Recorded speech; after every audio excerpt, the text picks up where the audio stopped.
On this channel, I've made videos about each of the 3 major routes that you can choose in the indie RPG sensation that is Undertale. However, one thing I never got to talk about until now is a specific character in this game, and even more specifically, the interactions you have with her in the genocide route of the game. I am of course talking about Undyne. This fish-like warrior is quite the interesting character. Assuming you start the game and do the neutral route of the game first, your interactions with her will be fittingly intimidating. She'll search for you in the caves, chase you down with spears when she finds you, and only once you reach the end of the path does she reveal her face. This character is immediately figured out by the player as a quite powerful foe, and even though she is pretty sassy in the beginning, she can put her money where her mouth is. Most of us end up killing Undyne the first time, in which there's a really emotional ending to that outcome. One of the big themes of Undertale is that humans have basically unlimited determination, whereas the monsters don't, and have been trying to figure out how to reach that same potential. Undyne clearly almost gets to that point where she is able to essentially dodge death, but unfortunately she's held back simply by the fact that she just can't reach the same determination levels as a human. And that's basically how Undyne meets her end, unless you try your absolute hardest to spare her during this fight, which most people only end up doing if they're doing a pacifist run, especially since I've said before, Undyne is definitely the aggressor in this interaction. I really like this encounter you have with Undyne, although it all goes by so fast. I almost wish we just had a bit more time to, I guess, get to know her goals before we kill her off. I guess the monologue before the fight is all you need, but it all just happens too fast. But don't worry, because this is not the only Undyne encounter like this in the game. In fact, it's only the beginning. However, as you guys know by now, the genocide route of Undertale is the route that I like to discuss the most, because it's just so unorthodox in terms of its game design. It's so horrifically bad on purpose that it ends up actually being engaging because of it. But this route is essentially saved by one encounter in specific. One encounter that not only makes the route itself great, but an encounter that solidifies the character as just one of my favorite characters in gaming.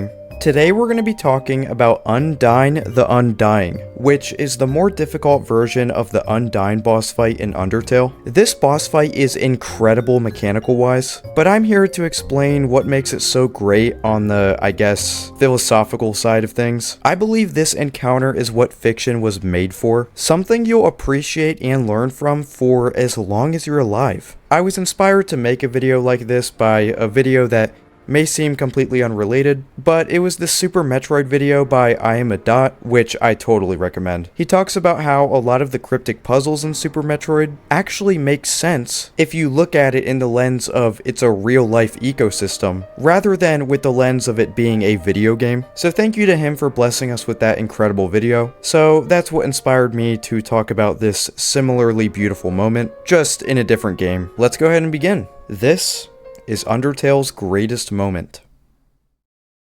First, I'm going to give some context so that we're all on the same page of what's going on in this fight, and what kind of emotions are being displayed. So you've just began your genocide playthrough of Undertale. In this route, you have to kill every single monster in pretty much every single area of the game. So the first step is to walk around in circles until no more enemies are left in that area. Once all the enemies are taken care of, you'll hear the music change from happy-go-lucky tunes to basically something you hear in a cemetery, because at this point, it is a cemetery. So then you kill Toriel once you get to her house, go through the snowy forest place, kill all the monsters there, get a warning from Sans to stop what you're doing, find Papyrus and immediately kill him, go to the caves, kill all the monsters there, go through the same cave encounters with Undyne that also happen in the neutral route, kill the mad dummy, or I guess in this case the happy dummy, and then you reach this point right here, right at the start of this bridge. This is where it all goes down. So Undyne previously pulls aside this character, I think it's called Monster Kid if I remember correctly, and she basically alerts Monster Kid that the player character is a straight up murderer. So Monster Kid bravely confronts the player on this bridge, and naturally you get in an encounter with the Monster Kid and try to kill it. This is where Undyne steps in, taking the blow as the Monster Kid escapes, and as you can see from that pixel art, we literally just cut through Undyne's body in one hit. And I believe that's all the context we need laid out for now, before we get into what makes this encounter just so special.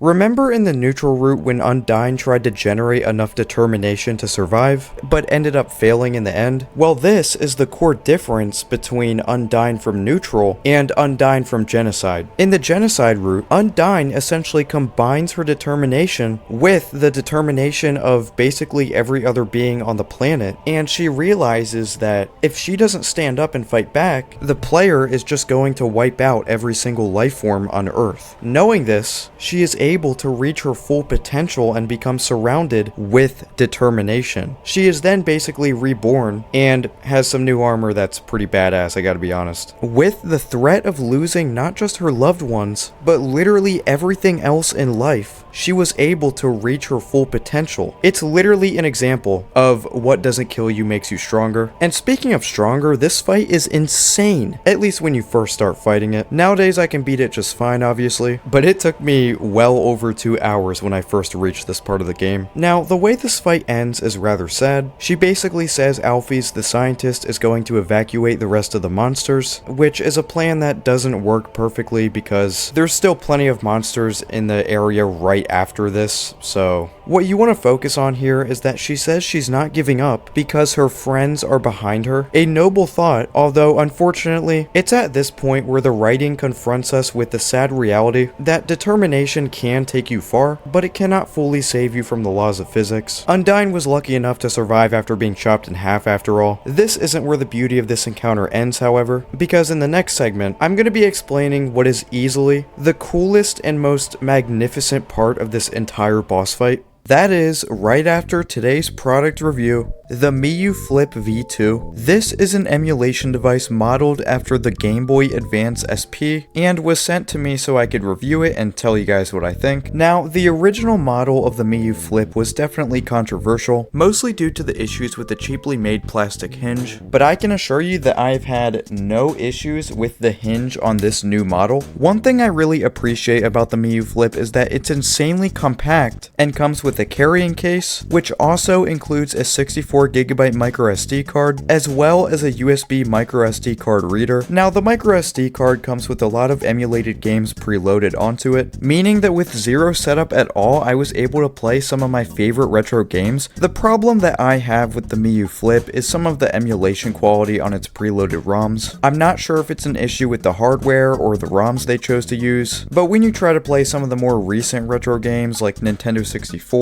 or just anything that's from the three-dimensional age, you might experience audio glitches, stuttering, things like that. Games like Mario Party 2 have horrible audio issues.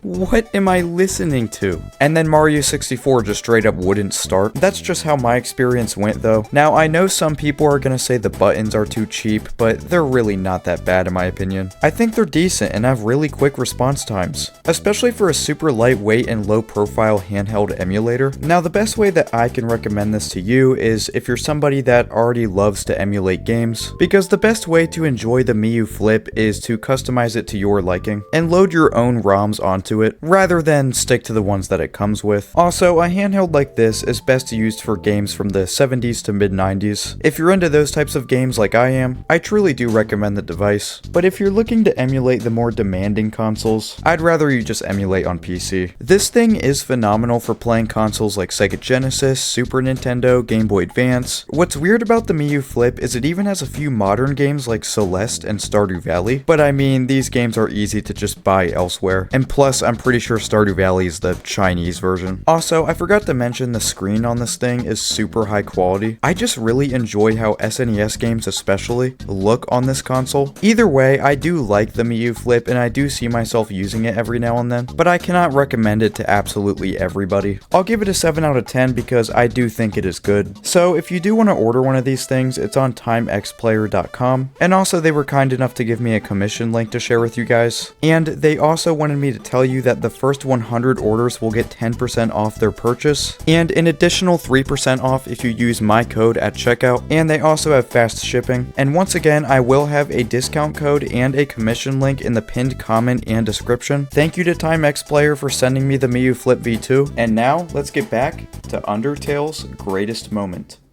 Despite everything we've already went over today, if you were to ask me what is the best part about this entire encounter, I would have to say the music. The boss theme is called Battle Against a True Hero. To start, the title for this music track is a reference to the Mother series, which for those who don't know, it's the series that Earthbound is a part of, which we already know Undertale is massively inspired by. Now the composition itself, in my opinion, is one of the best that Undertale has to offer, although some people might consider it to be repetitive for a while. The same melody repeats for 1 minute and 30 seconds. It's kinda similar to another boss theme in this game's OST called Death by Glamour, where Toby Fox isn't changing anything for a while, other than just continuously adding new instruments into the equation, just with the same melody and chord structure throughout. Anyway, the reason I love Battle Against a True Hero so much is not because of its main repeating melody, it's what comes next.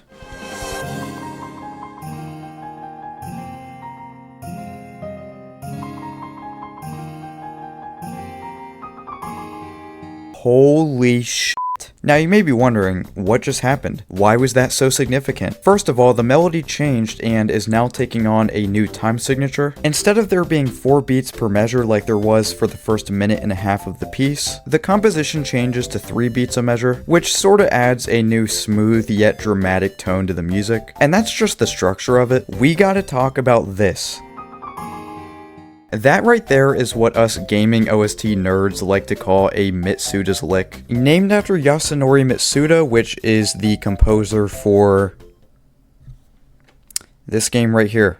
I did not have Chrono Trigger in the background for decoration. This is very important to this composition, and I will explain why. Yasunori Mitsuda was not the inventor of this little fragment that you heard just now, but he was more so who popularized it and made it really mean something in music. Chrono Trigger is a Japanese role-playing game from 1995 that is arguably a top 5 video game ever made. I played it myself and can't disagree with that sentiment, especially for how good the music is in that game. And the first time that Mitsuda uses the lick in this game is in a track called Secret of the Forest. Now, there is a similar sounding fragment in The Legend of Zelda, which did release 9 years beforehand, but like I said, Mitsuda popularized it, he didn't create it. Nowadays, this lick can be found in and I mean so many different video games, and that right there is why it's important. If you were to ask me what kinds of emotions this fragment gives you when you hear it in a game, I would say that it really invokes the sense of discovery, and most applicable to this Undertale composition, it invokes the feeling of heroism. This fragment seems to be implemented by composers when something majestic or heroic is being displayed. Something like, I don't know, a battle against a true hero. This fragment in this song is setting the tone for what kind of environment that Toby Fox is trying to portray. And if anything, it shows that Undyne isn't the real boss fight here. It's actually us, the player. We are the real boss fight, and this is our theme.